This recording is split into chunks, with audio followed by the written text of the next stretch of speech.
Welcome to Saving America. This is your host, Dr. David D. Schein. And one of the fun parts of hosting Saving America is meeting really interesting people. Once you hear from our next guest, I am sure that you'll agree that he is indeed an interesting person. Saving America welcomes Mike Kucharski. Is that close? Yes, perfect. Okay, we'll keep going. Mike Kucharski, who is the co-owner and vice president of JKC Trucking. He has spent his entire career of over 30 years there and is an expert in the refrigerated trucking industry. JKC specializes in climate-controlled and dry freight loads as Chicago's largest specialty truckload and intermodal service to California, Florida, and major cities west of the Mississippi River. JKC has a fleet of 350 trailers and 250 tractors, which are company owned and driven by company drivers. JKC has developed a strong financial track record and maintains a diverse client base, including numerous Fortune 500 companies. We welcome Mike Kucharski for his first appearance on Saving America. Dr. David, thank you for having me on your show and for that grand introduction. We're delighted to have you here. We don't get to talk to people in the what we consider from Houston, the far north up there. But as we said, we are going to go over some basics of what you're dealing with there. And I saw your interview where you indicated that your company would not make deliveries to any city that voted to defund the police. And that was a little while ago. Tell us how that worked out for you. No, thank you for watching that interview. Actually, I had to go and re-watch that interview. It was from 2020, which is crazy how long I've been doing these interviews. And it was talking about it's when they were defunding the police in the cities and especially Minnesota, there was all this violence over there. And I was just pretty much explaining that look, truckers don't have security. When you're a truck driver out on the road by yourself, you rely on the police. And if you cannot rely on the police, I mean, there's nobody to help you. And just to give you an idea, these drivers that drive for us are like a family, even if we don't, get along, they're mothers, fathers, you would not want to put these people in harm's way. I have a lot of women driver, a lot of older men that are drivers. I mean, you would not want to send them to these cities to fend for themselves because these are just people trying to make a living, support their family, not to go to a war zone to deliver stuff. Uh, um, Another issue that I saw, and I've had to rewatch that interview when I was talking about, insurance. I wonder if we went to one of those cities and let's say, for example, somebody didn't like our truck or our truck driver and burnt down our truck. Would insurance cover that? Would liability insurance cover that from such an attack? Because that's not what, usually our insurance covers. Uh, Obviously insurance for the last couple of years in trucking has just gone up and up every year. It goes up by 10-15%. We are a long distance truck driving company, so a lot of insurance companies don't like that because we're high risk. We're kind of the ugly duckling because we do these long miles going from the Midwest to the West Coast. But after doing that interview, it was positive because I would say 97% of our 97% of all truck drivers supported this decision. They said, "Hey, great that you said this because we wouldn't want to go there. None of us wanted to go there. My drivers were relieved." I mean, there are a couple of yahoos that commented that said, "Oh, we'll go because you won't go." But how's this? When you're going to pull into a war zone and you see, let's say 20 burnt down trucks, and you got to go make a delivery in the city, you got to think twice about doing that. It's not something any legitimate trucking business owner would send their truck to an area like this. I mean, why would you send your truck in this kind of danger? I remember when I used to be a truck driver, my first load was going to Los Angeles. I was delivering frozen bread, biscuits, I think it was, for airline food. And I got there early. I think I got there like midnight. I had 4 in the morning appointment. I had to park in the middle of the street because there was really no parking. So down the median kind of the middle of the street, I went to bed and I was woken up by somebody breaking my window and opening the door. Oh, And gosh. yeah, so when I sat up in the bed, I'm almost face to face with this guy. I had no weapons. I had this like little bat. You use this little bat kind of like to bang on your tires. It's called a tire knocker to protect myself. When the guy saw me, we looked at each other. Good thing the guy, ran the other way. But this is a real thing. He saw the truck there. I was inside. This happens every day. And that was, oh my God, that was long, long time ago. I would say in 2000s. Uh, when I was driving a truck, I mean, now it's even more. There's more violence everywhere. These drivers have to protect themselves. It's just, it's crazy out there. What's going on? And these drivers need protection because we're hauling essential foods. We're essential workers feeding the American people. Well, I certainly support what you're saying. I'm a strong supporter of law and order, and certainly everybody has the right to peacefully protest. I prefer the way that people go to the ballot box and indicate their preferences, but it never made any sense to me that anybody in charge of a city or county for that matter, or state would not want to support their police and because you guys are moving through a neighborhood. What about the people live in that neighborhood? And Correct. it is a pretty sad issue. That ties into, in terms of public safety, the additional question: how serious is the issue of unqualified truck drivers on American highways and local roads? And what are your considerations as somebody who works with the best drivers and the best equipment? No, that's a great question. Thank you for asking. So let me try to paint a picture. If somebody gets a license that they didn't earn, everyone else on the road is taking the risk with them. At the end of the day, you ask yourself, would you want someone who cuts corners in training uh, drivers next to a school bus with your kids on it? I know I wouldn't. I have small children. I don't want to get a call that my child has, been injured or deceased in a school bus accident is on the way to a field trip. No one should. I grew up in an industry. I've seen firsthand the level of skill and responsibility it takes to do the job right. Driving a commercial truck isn't something you just pick up. It requires real training, real discipline. On average, it takes about 2, 3 years to become a well-rounded long distance truck driver because you're learning everything. Think about it. Do you think the crew of the Artemis 2 was randomly picked? Of course not. They were specialized training. They had specialized training for specialized vehicles for a reason, and it should be no different here, because lives are on the line every day as the trucking industry keeps America's supply chain running. There's there's another side to this. These schools also are taking advantage of students, charging them for the training that doesn't actually prepare them. That's not just unsafe, it's unfair. Uh, this is, when this story came out, I said, this is another black eye to the industry. I don't blame the immigrants involved, even though they knew they were breaking the law. I blame the schools and the people that started them because they knew they were doing this just to push drivers through. They knew this was going to happen forever. They were just doing it as a quick buck. And this just isn't about getting the job. It's about being trusted with massive responsibility every time you get behind the wheel. Look, you can fake paperwork, but you can't fake competence at 65 miles an hour, or let's say 55 miles at 75 miles an hour, max speed of trucks could travel. When someone gets certified without the proper training, that risk doesn't stay on paper. It shows up on the highway next to families, commuters, and school buses.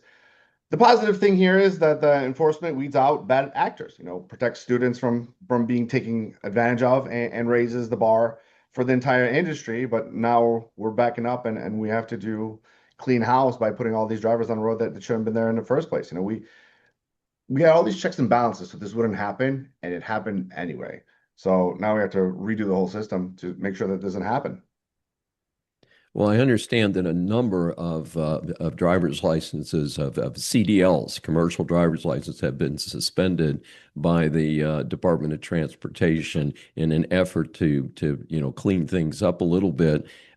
My concern is that that's kind of a shoestring effort, and I think a more comprehensive effort is going to need to take place to really clean things up. And we've seen some tragic situations. And of course, I do watch a little bit of television, and it seems like every other commercial is somebody saying, "Oh, did you get hit by a 18 wheeler and it wasn't your fault? Let's go ahead and get you millions of dollars," and stuff like that. And that ties in with our last question: is with this type of risk going on and what we're seeing in the news, what is happening to legitimate companies like yours with regard to insurance and uh, the cost of insurance, and can you even get insurance at all? And you even mentioned earlier that insurance is a challenge. Yeah, insurance is very difficult because how's this? We're a long distance truck driver. Accident's gonna happen. Anytime there's a fender bender that happens, everybody thinks that, the trucking company's a big ham and everybody wants a slice. And then now with, all these accidents that they give all these immigrants or illegal drivers licenses have gone into, caused so much damage. It's only making it riskier for the rest of the industry. The industry was bad off, and now it's really bad off. It blows my mind that these insurance companies even gave them coverage.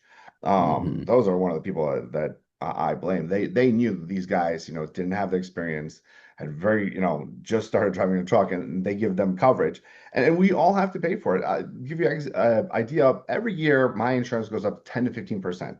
I can't raise my prices 10 to 15% because the customer's not going to pay for it. And it's why are they going up? It's because of all these bad actors, and it's not right. The legitimate companies like myself are being punished.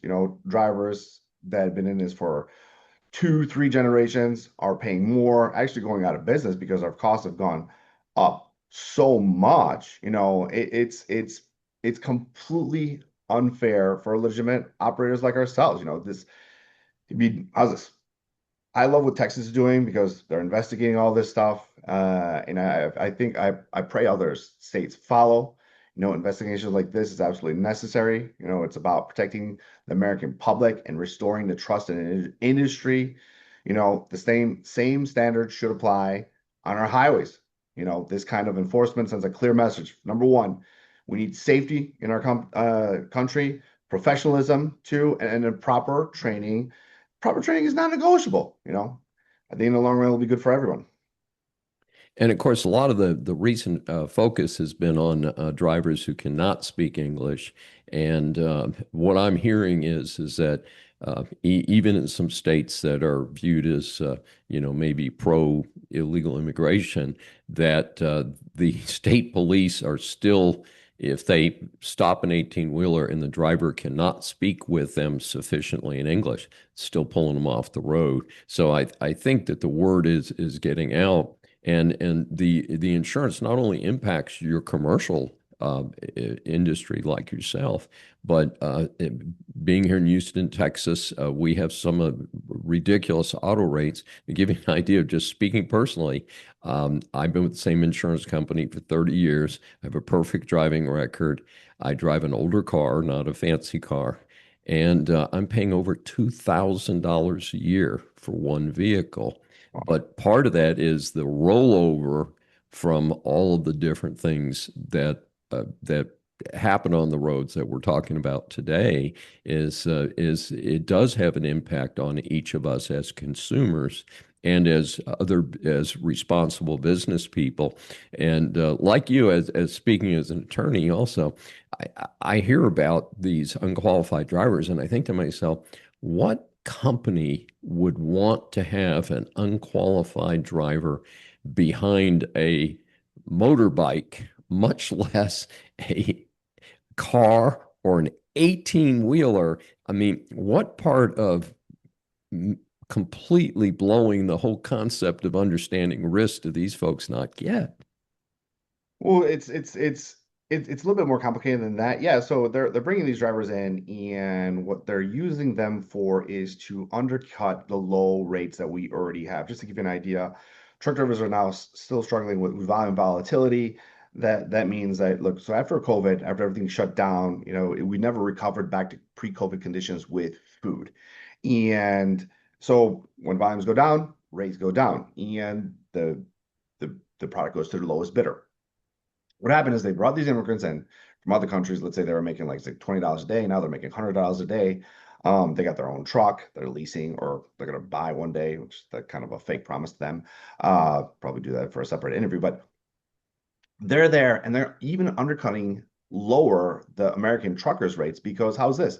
I mean, they're like, okay, look, I used to make $20 a day. Why would I undercut this? I mean, I need to make some money for me and my family. And that has happened.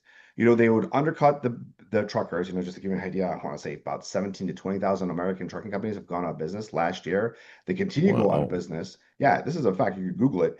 And this is another problem that is created. They brought these cheap labor in because they assumed that we needed extra truckers. We didn't need extra truckers when the volumes were high, but after COVID, the volumes have never recovered. Now we're seeing a little uptick in freight, Mhm. but we're still not where we used to be. Then you're reading all these articles that, a million truckloads or less because people are taking the GLP-1, the fat shot to lose weight.